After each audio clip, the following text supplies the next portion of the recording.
सत्यनारायण कथा। हरे कृष्णा। आज है ज्येष्ठ मास की अत्यंत पवित्र पूर्णिमा तिथि और इस दिन सत्यनारायण के रूप में ही श्री हरि की पूजा अर्चना की जाती है। आज ही के दिन सत्यनारायण का व्रत रखा जाता है और इस बार की ज्येष्ठ पूर्णिमा तिथि विशेष है क्योंकि इस दिन श्री जगन्नाथ जी का स्नान यात्रा का महोत्सव भी मनाया जा रहा है। स्नान यात्रा यानी श्री कृष्ण जगन्नाथ जी का धरातल पर आविर्भाव का दिवस। इस पावन अवसर पर हम सत्यनारायण व्रत कथा प्रारंभ करते हैं। एक समय नेमि नारायण तीर्थ में शौनकादिक 88,000 ऋषियों ने श्री शूद्र जी से पूछा, हे प्रभु, इस कलयुग में वेद विद्या रहित मनुष्यों को प्रभु भक्ति किस प्रकार मिलेगी तथा उनका उद्धार कैसे होगा? हे मुनिश्रेष्ठ, कोई ऐसा तप कहिए जिससे थोड़े समय में पुण्य प्राप्त होवे तथा मन वांछित फल मिले। यह कथा सुनने की हमारी इच्छा है। सर्वशास्त्र ज्ञाता श्री सूत्र जी बोले, हे वैष्णवों में पूज्य, आप सबने प्राणियों के हित की बात पूछी है। अब मैं उस श्रेष्ठ व्रत को आप लोगों से कहूंगा जिस व्रत को नारद जी ने लक्ष्मी नारायण जी से पूछा था और श्री लक्ष्मीपति ने मुनि श्रेष्ठ नारद जी से कहा था। सो ध्यान से सुनो। प्रथम अध्याय। एक समय योगी राज नारद जी दूसरों के हित की इच्छा से अनेक लोगों में घूमते हुए मृत्यु लोक में आ पहुंचे। यहाँ अनेक योनियों में जन्मे हुए प्रायः सभी मनुष्यों को अपने कर्मों द्वारा अनेक दुखों से पीड़ित देखकर सोचा कि किस यत्न के करने से निश्चय ही मानवों के दुखों का नाश हो सकेगा। ऐसा मन में सोचकर विष्णु लोक को गए। वहां श्वेत वर्ण और 4 भुजाओं वाले देवों के ईश नारायण का, जिनके हाथों में शंख, चक्र, गदा और पद्म तथा वरमाला पहने हुए थे, देखकर स्तुति करने लगे। हे भगवान, आप अत्यंत शक्ति से समान हैं। मन तथा वाणी भी आपको नहीं पा सकती। आपका आदि मध्य अंत नहीं है। आप निर्गुण स्वरूप सृष्टि के कारण भक्तों के दुखों को नष्ट करने वाले हो। आपको मेरा नमस्कार है। नारद जी से इस प्रकार की स्तुति सुनकर विष्णु भगवान बोले, हे मुनिश्रेष्ठ, आपके मन में क्या है? आपका किस काम के लिए आगमन हुआ है? यह संकोच कहो। तब नारद मुनि बोले, मृत्यु लोक में सब मनुष्य जो अनेक योनियों में पैदा हुए हैं, अपने अपने कर्मों के द्वारा अनेक प्रकार के दुखों से दुखी हो रहे हैं। हे नाथ, मुझ पर दया रखते हो तो बताइए कि उन मनुष्यों के साथ दुख थोड़े से ही प्रयत्न से कैसे दूर हो सकते हैं? श्री भगवान जी बोले, हे नारद, मनुष्यों की भलाई के लिए तुमने बहुत अच्छी बात पूछी है। जिस काम के करने से मनुष्य मोह से छूट जाता है वह मैं कहता हूँ। सुनो। पुण्य देने वाला स्वर्ग तथा मृत्यु लोक दोनों में दुर्लभ एक उत्तम व्रत है। आज मैं प्रेम वश होकर तुमसे कहता हूँ। श्री सत्यनारायण जी, भगवान का यह व्रत आपकी अच्छी तरह विधान पूर्वक करके मनुष्य तुरंत ही यहाँ सुख भोग कर मरने पर मोक्ष को प्राप्त होता है। श्री भगवान के वचन सुनकर नारद जी बोले कि उस व्रत का फल क्या है, क्या विधान है, किसने यह व्रत किया था और किस दिन यह व्रत करना चाहिए? विस्तार से कहो। भगवान बोले, दुख, शोक आदि को दूर करने वाला, धन धान्य को बढ़ाने वाला, सौभाग्य तथा संतान को देने वाला यह व्रत सब स्थानों पर विजय प्राप्त करने वाला है। भक्ति और श्रद्धा के साथ किसी भी दिन मनुष्य श्री सत्यनारायण की शाम के समय ब्राह्मणों और बंधुओं के साथ धर्म परायण होकर पूजा करे। भक्ति भाव से नैवेद्य, केले का फल, घी, दूध और गेहूं का चूर्ण सवाया लेवे। गेहूं के अभाव में साकी का चूर्ण, शक्कर तथा गुड़ ले और सब भक्षण योग्य पदार्थ जमा करके भगवान को अर्पण करे तथा बंधु बांधवों सहित ब्राह्मणों को भोजन करावे। तत्पश्चात स्वयं भोजन करे। नृत्य, गीत आदि का आचरण कर श्री सत्यनारायण भगवान का स्मरण करता हुआ समय व्यतीत करे। इस तरह व्रत करने पर मनुष्यों की इच्छा निश्चय पूरी होती है विशेषकर कली काल में मृत्यु लोक में यही मोक्ष का सरल उपाय है। द्वितीय अध्याय। सूत जी बोले, हे ऋषियों, जिसने पहले समय में इस व्रत को किया है उसका इतिहास कहता हूँ, ध्यान से सुनो। सुंदर काशीपुर नगरी में एक अत्यंत निर्धन ब्राह्मण रहता था। वह भूख प्यास से बेचैन हुआ नित्य पृथ्वी पर घूमता था। ब्राह्मणों से प्रेम करने वाले भगवान ने ब्राह्मण का रूप धारण कर उसके पास जाकर आदर के साथ पूछा, हे विप्र, नित्य दुखी हुआ पृथ्वी पर क्यों घूमता है? शेष ब्राह्मण बोला, मैं निर्धन ब्राह्मण हूँ, भिक्षा के लिए पृथ्वी पर फिरता हूँ। हे भगवान, यदि आप इसका उपाय जानते हो तो कृपा करके कहो। वृद्ध ब्राह्मण बोला कि सत्यनारायण भगवान मनचावांछित फल देने वाले हैं, इसलिए हे ब्राह्मण, तो उनका पूजन कर, जिसके करने से मनुष्य सब दुखों से मुक्त होता है। ब्राह्मण को व्रत का सारा विधान बतलाकर बूढ़े ब्राह्मण का रूप धारण करने वाले श्री सत्यनारायण भगवान अंतर्धान हो गए।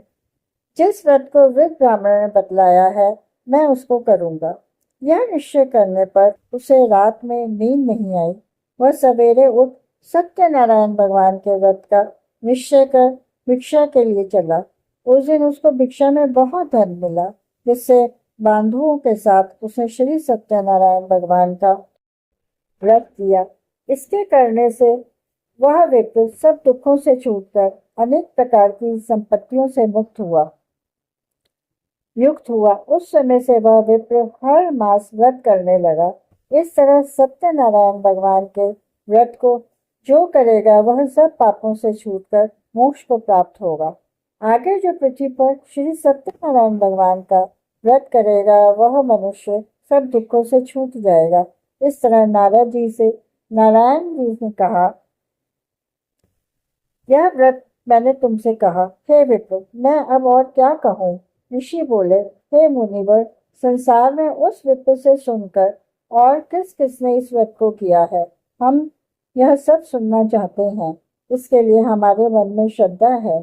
सूत जी बोले, हे मुनियों, जिस जिसने इस व्रत को किया है वह सब सुनो। एक समय एक विप्र धन और ऐश्वर्य के अनुसार बंधु बांधवों के साथ व्रत करने को तैयार हुआ।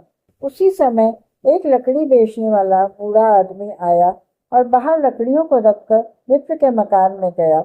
प्यास से दुखी लकड़हारा उनको व्रत करते देखकर विप्र को नमस्कार कर कहने लगा कि आप यह क्या कर रहे हैं और इसके करने से क्या फल मिलता है, कृपया मुझसे कहो। ब्राह्मण ने कहा, सब मनोकामनाओं को पूर्ण करने वाला यह श्री सत्यनारायण भगवान का व्रत है। इसकी ही कृपा से मेरे यहाँ धन धान्य आदि की वृद्धि हुई है। विप्र से इस व्रत के बारे में जानकर लकड़हारा बहुत प्रसन्न हुआ।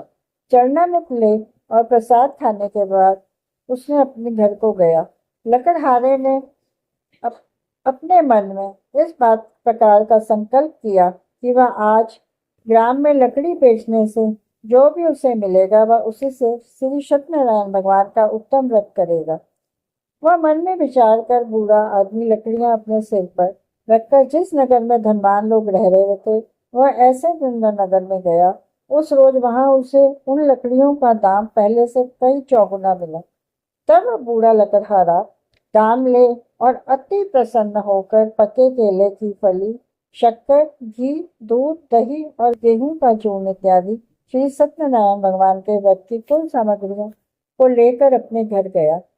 फिर उसने अपने भाइयों को बुलाकर विधि के साथ भगवान श्री कृष्ण का पूजन और व्रत किया। इस व्रत के प्रभाव से वह बूढ़ा लकड़हारा धन, पुत्र आदि से युक्त हुआ और संसार के समस्त सुख भोगकर वैकुंठ को चला गया। तृतीय अध्याय। सूत जी बोले, हे शेष मुनियों, अब आगे की कथा कहता हूँ। पहले समय में उल्कामुख नाम का एक बुद्धिमान राजा था। वह सत्यवक्ता और जितेंद्रिय था। प्रतिदिन देव स्थानों पर जाता तथा गरीबों को धन देकर उनके कष्ट दूर करता था। उनकी पत्नी कमल के समान मुख वाली और सती साध्वी थी। भद्रशिला नदी के तट पर उन दोनों ने श्री सत्यनारायण भगवान का व्रत किया। उस समय वहां एक साधु वैश्य आया। उसके पास व्यापार के लिए बहुत सा धन था और राजा को व्रत करते देखकर विनम्र भाव के साथ पूछने लगा, हे राजा, भक्ति युक्त चित्त से ये आप क्या कर रहे हैं? मेरे सुनने की इच्छा है, तो आप यह मुझे बताइए। राजा बोले, हे साधु, अपने बांधवों के साथ पुत्र आदि की प्राप्ति के लिए यह महाशक्तिशाली श्री सत्यनारायण भगवान का व्रत व पूजन किया जा रहा है। राजा के वचन सुनकर साधु आदर से बोला, हे राजा, मुझसे इसका इस विधान कहो, मैं भी आपके कथनानुसार इस व्रत को करूंगा। मेरे भी कोई संतान नहीं है और इससे निश्चय ही होगी। राजा के इस विधान सुनकर व्यापार से निवृत्त हो वह आनंद के साथ घर आ गया।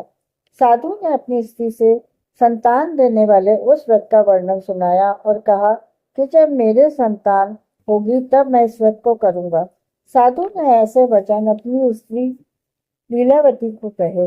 एक दिन उसकी स्त्री लीलावती पति के सामने हो संसारिक धन के पवित्र हो श्री सत्यनारायण भगवान की कृपा से गर्भवती हो गई। उसके 10वें महीने में एक सुंदर कन्या का जन्म हुआ। दिनों दिन वह कन्या इस तरह बढ़ने लगी जैसे शुक्ल पक्ष का चंद्रमा बढ़ता है। कन्या का नाम कलावती रखा गया। तब लीलावती ने मीठे शब्दों में अपने पति को कहा, जो आपने संकल्प किया था भगवान का व्रत करूंगा, आप उसे करिए। साधु बोला, प्रिय, मैं इसके विवाह पर करूंगा। इस समय अपनी पत्नी को आश्वासन देकर नगर को गया। कलावती पितृगृह में वृद्धि को प्राप्त हुई। साधु ने जब नगर में सखियों के साथ उसकी पुत्री को देखा तो तुरंत ही दूत को बुलाकर कहा कि पुत्री के लिए कोई सुयोग्य वर देखकर लाओ। साधु की आज्ञा पाकर दूत कंचन नगर पहुंचा और वहां खोज कर देखभाल कर लड़की के लिए सुयोग्य वणिक पुत्र को ले आया। उस सुयोग्य लड़के को देखकर साधु ने बंधु बांधवों से सहित प्रसन्नचित्त होकर अपने पुत्री का विवाह उसके साथ कर दिया। किंतु दुर्भाग्य से वह विवाह के समय भी उस व्रत को करना भूल गया।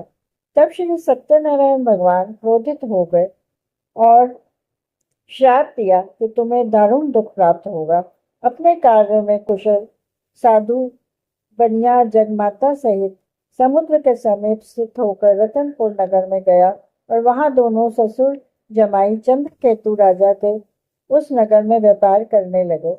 एक बार भगवान श्री सत्यनारायण जी माया से प्रेरित होकर कोई चोर राजा का धन चुरा कर ले भागा जा रहा था, किंतु राजा के दूतों को आता देखकर चोर ने घबराकर भागते हुए राजा के धन को वहीं छुपा कर रख दिया जहां वे ससुर और जमाई ठहरे हुए थे। जब दूतों ने उस साधु वैश्य के पास राजा के धन को रखा देखा तो दोनों को बांध कर ले गए और प्रसन्नता से दौड़ते हुए राजा के समीप जाकर बोले, यह 2 चोर हम पकड़ कर लाए हैं, देकर आज्ञा दें। तब राजा की आज्ञा से उनको कठिन कारावास में डाल दिया गया और उनका धन छीन लिया गया। श्री सत्यनारायण जी भगवान के श्राप द्वारा उनकी पत्नी भी घर पर बहुत दुखी हुई और घर पर जो धन रखा था चोर चुरा कर ले गए। शारीरिक व मानसिक पीड़ा तथा भूख प्यास से अति दुखी हो अन्न की चिंता में कलावती एक ब्राह्मण के घर गई। वहां उसने श्री सत्यनारायण भगवान का व्रत होते देखा। फिर कथा सुनी तथा प्रसाद ग्रहण कर व्रत घर को आ गई। माता ने कलावती से कहा, हे पुत्री, अब तक कहाँ रही? वह तेरे मन में क्या है? कलावती बोली, हे माता, मैंने एक ब्राह्मण के घर पे श्री सत्यनारायण भगवान का व्रत देखा है। कन्या के वचन सुनकर लीलावती भगवान के पूजन की तैयारी करने लगी। लीलावती ने परिवार और बंधुओं सहित श्री सत्यनारायण भगवान का पूजन किया और वर मांगा कि मेरे पति और दामाद शीघ्र आ जाएं। साथ ही प्रार्थना करी कि हम सबका अपराध क्षमा करो। श्री सत्यनारायण भगवान इस व्रत से संतुष्ट हो गए और राजा चंद्रकेतु को स्वप्न में दर्शन देकर कहा, हे राजा, दोनों वैश्यों को प्रातः ही छोड़ दो और उनका सब धन जो तुमने ग्रहण किया है वो नहीं तो मेरा धन, राज्य, पुत्र आदि नष्ट कर दूंगा। राजा से ऐसा वचन कहकर भगवान अंतर्ध्यान हो गए। प्रातः काल राजा चंद्रकेतु ने सभा में अपना स्वप्न सुनाया। फिर दोनों वणिक पुत्रों को कैद से मुक्त कर सभा में बुलाया। दोनों ने आते ही राजा को नमस्कार किया। राजा मीठे वचनों से बोला, हे महानुभावों, भाववश ऐसा कठिन दुख तुम्हें प्राप्त हुआ है, अब तुम्हें कोई भय नहीं। ऐसा कहकर राजा ने उनको नए नए वस्त्राभूषण पहनाए तथा उनका जितना धन दिया था उससे दुगना धन देकर आदर से विदा किया। दोनों वैश्य अपने घर को गए। चतुर्थ अध्याय। सूत जी बोले, वैश्य ने मंगलवार करके यात्रा आरंभ की और अपने नगर को चल दिए। उनकी थोड़ी दूर निकलने पर दंडी वेशधारी श्री सत्यनारायण जी ने उनसे पूछा, हे साधु, तेरी नाव में क्या है? अभिमानी वणिक हंसता हुआ बोला, हे दंडी, आप क्यों पूछते हो? क्या धन लेने की इच्छा है? मेरे नाव में तो बेल पत्र और पत्ते भरे हैं। वैश्य का कठोर वचन सुनकर श्री भगवान ने कहा, तुम्हारा वचन सत्य हो। दंडी ऐसा कहकर वहां से दूर चले गए। कुछ दूर जाकर समुद्र के किनारे बैठ गए। दंडी के चले जाने पर वैश्य ने नृत्य क्रिया करने के बाद नाव को ऊंची उठते देखकर अचंभा किया तथा नाव में बेल पत्ते आदि देखकर मूर्छित हो जमीन पर गिर पड़ा। फिर मूर्छा खुलने पर अत्यंत शोक प्रकट करने लगा। तब उसका दामाद बोला, आप शोक न करें, यह दंडी का शाप है, अतः उनकी शरण में चलना चाहिए, तभी हमारी मनोकामना पूर्ण होगी। दामाद के वचन सुनकर वे दंडी के पास पहुंचे और अत्यंत भक्ति भाव से नमस्कार करके बोले, मैंने जो आपसे अत्यंत वचन कहे हैं, असत्य वचन कहे हैं, उनको क्षमा करो। ऐसा कहकर महा शोकातुर रोने लगे। तब दंडी भगवान बोले, हे वणिक पुत्र, मेरी आज्ञा से बार बार तुम्हें दुख प्राप्त हुआ है। तू मेरी पूजा से विमुख हुआ। साधु बोला, हे भगवान, आपकी माया से ब्रह्मा आदि देवता भी आपके रूप को नहीं जानते, तब मैं अज्ञानी कैसे जान सकता हूँ? आप प्रसन्न होइए, मैं सामर्थ्य के अनुसार आपकी पूजा करूंगा। मेरी रक्षा करो और पहले के समान नौका में धन भर दो। उसके भक्ति युक्त वचन सुनकर भगवान प्रसन्न हो उसकी इच्छा अनुसार वर देकर अंतर्ध्यान हो गए। तब उन्होंने नाव पर आकर देखा कि नाव धन से परिपूर्ण है। फिर वह श्री सत्यनारायण भगवान का पूजन कर साथियों सहित अपने नगर को चला। जब अपने नगर के निकट पहुंचा तब दूत को घर भेजा। दूत ने साधु के घर पर जाकर उसकी स्त्री को नमस्कार कर कहा, साधु अपने दामाद सहित इस नगर के समीप आ गए हैं।